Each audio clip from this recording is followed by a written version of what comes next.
every person that goes on leave, the solution is going to be unique to their specific situation, and how, some people might not want to be communicated with that entire time they're on leave, whereas others like Jessica, they want to stay in the loop. And so how do you train managers to create like these one-of-one solutions for their people? Can I jump in on that real quick? Just because we see that all the time. People tell us all the time, like, you can't SOP grief. I disagree. The SOP isn't the things that you have to do. The SOP are the things that you should consider doing every single time. They might not fit everybody, and that's okay. But I use the example all the time. I lost an uncle in 2017. I was not close to my uncle. I went to the funeral and I came back the same day, right? I was focused on supporting my father, right? But after that, right, I know I went to high school with a kid whose uncle raised him, right? That same person is held from a policy perspective and treated the same way. But if you have an uncle that raised you, you probably need a lot more considerations than somebody like me who had a very lightweight relationship with that specific uncle, right? So thinking about the considerations, making it an equitable journey because you are making the right considerations every single time, does not mean you need to do the exact same thing for everybody, because that just wouldn't make sense. And this totally is going to sound very self-serving to Justin, Jen, and me, because we all have businesses in this space. But I would also add to this that managers are being asked to do 1,000,001 things. And so like the idea that HR alone is going to be able to do this and support them, it doesn't work as well as when you work with a bereaved or a tilt or a parentally. And I think a lot about this because since I only work on parental leave and the manager is so important, I think of it in a little bit of a different way, which is how do we actually take a lot of the work off of the manager's shoulders? Because right now, if it's just manager and employee, they have to figure that out. And like, let's be real, the person going on leave because they're expanding their family, this is their number one priority. The manager, it's like number 19 on their list. It's never going to be number one. And so even good managers, like they're just never going to spend all the time figuring out how to be an expert in handling this thing that happens once or twice every few years to them. And so how we think of it, and I would say this is probably, there are versions of this that are true for bereave and tilt as well, is like, okay, well, why don't we figure out, in the case of parental leave, we introduce a career coach who's trained on the parental leave experience to work with the individual going through leave. And so that takes like 60% of the work away from the manager. And now it's actually even better because now they're working with this expert who's outside of the company. And then we only have to teach the managers the most important things that nobody else can do. And is it perfect? No, of course there are bad managers everywhere and they're going to make mistakes, but I love that point, Justin, that you made of like, there are choices that we make and there's a lot more that's in our control than I think we realize. I have to build on this one. It's so, Allison, you stole a lot of the great points I wanted to make, but I would also reframe this as a what not to do, in that we have seen companies take the posture of risk aversion to the point of excluding the manager from a leave conversation, which is always damaging, always.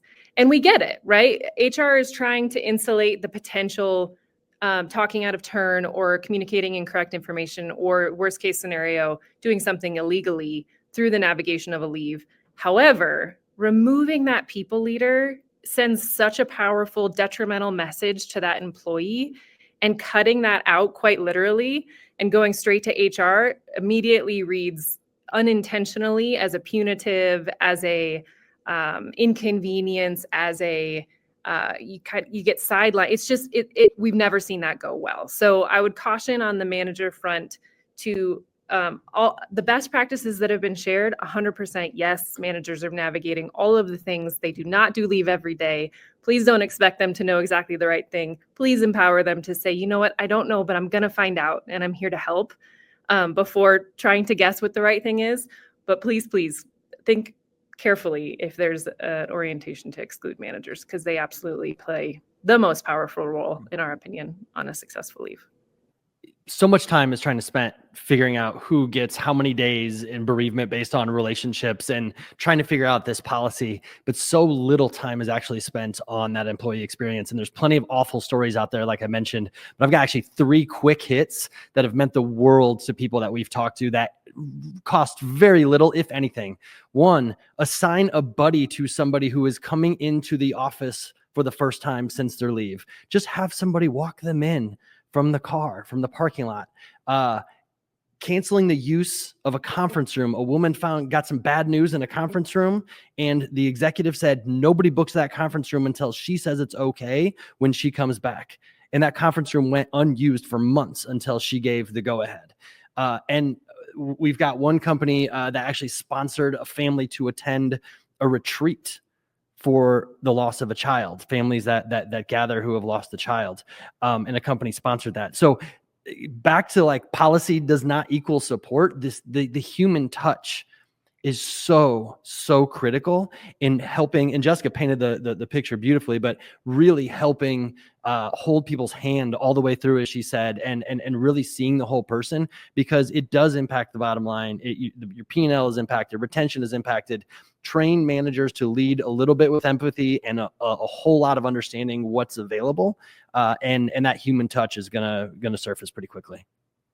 When people go on leave and then their manager is continuing to ping them or to ask them questions, is like the prep before someone goes on leave, and then even asking them what they want and like, what is it that that person wants and how do they want to be communicated with? How do they want to come back? Because psychological safety matters. So making sure that people feel like psychologically safe. And then the policies don't mean anything if their manager isn't following them. So I want to reiterate that, like to the point before where Jen was like, your managers, like your managers, your managers, your managers. HR, you can have all the policies you want. If the manager is saying, we don't care what the policy says, we're going to do X, Y, and Z, the culture is going to flatline, because it does not matter what you write if it's not what you action.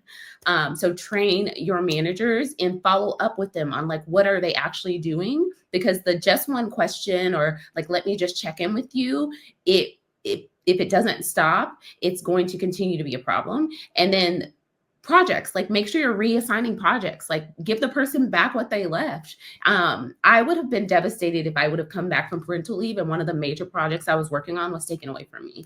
I absolutely would have really crushed me. And so ask people, like, do you want this back? Do you want to help the person that was doing it while you were gone? Like reassign thing and like just create boundaries, because it's very important. And I think instability comes when you don't know where the boundaries are when you come back. You're already coming back. You don't feel like yourself most times when you come back. That's how I felt. I felt like a completely different person because I was a different person. I was a mom.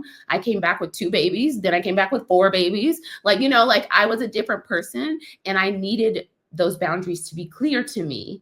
And if they would not have been, I would have been on shaky ground. I think the biggest issue that is the most solvable for companies in my world is how you handle performance reviews, because there's another piece to the parental leave experience that we haven't really touched on too much here, which is there is a real motherhood bias and fatherhood bonus that research shows exist. And that introduces another layer of complexity to this experience. And what's so fascinating to me is how often I see that companies have not even established a company policy for what happens if employees are gone on their leave of absence or their parental leave specifically during the performance review process. And there are some really easy ways to address this. Number 1, you can encourage people to draft their self-review before they go on leave and ask their peers to draft their peer reviews as well. This is really, when you think about like ongoing career success of new parents, but especially mothers, that performance review could impact years and years into the future. And if you don't have it drafted beforehand, or if you say, we'll just skip it this time and we'll pick you up in the next round, that is so bad for them, because now this new parent comes back to work, they're rusty, they don't have context. Oh, wait, it just so happens to be the performance review process. So now all these people are reviewing them and they've only been back at work for 2 weeks. They can't even remember the great work they did before. So I would encourage people to think about, how are we going to handle performance reviews? And also you have to explicitly teach managers how should I evaluate someone if they've been gone 6 months out of the 12-month period? Because managers sometimes, they may not be ill-intentioned, but they may rate them lower because they're like, I don't know, they were here 50% of the time, right? Well, no, like you probably don't want them to do that. And so you need to be really explicit about, think only about the 6 months they were here, rate that quality of work. And so that's like the biggest, I think, like quick win that companies can have. And then the other thing that I would really encourage everyone to do is encourage every manager to build a written re-onboarding plan when folks come back from any type of leave, but especially parental leave, for 2 reasons. Number one, most obvious, it's like very helpful to your business to have a written re-onboarding plan. But number 2, you wouldn't believe how employees feel.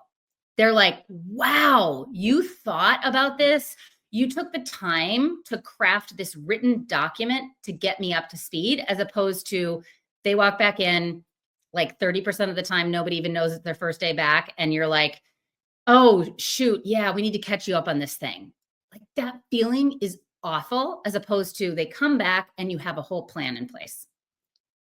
I think it's really important to speak to the facts of, it has been statistically proven, employees have a 10x assessment of their employer when a leave of absence happens. Now, that can be a 10x to the positive or the negative. So you essentially have the opportunity as an employer to create an employee for life and really edify that connective tissue. Or, as you've heard by some of my colleagues, and I'm sure in your lived experience, you've damaged an unrecoverable relationship, and that bell is not unringable. So I think all of these stories looked at through that lens really offer the perspective for an employer to give the attention and intentionality that leave deserves, and the ROI. I mean, it absolutely pays off to take that moment and pause and give leave. The parental leaves, yep, we see them everywhere, and we certainly, that's the majority that we support,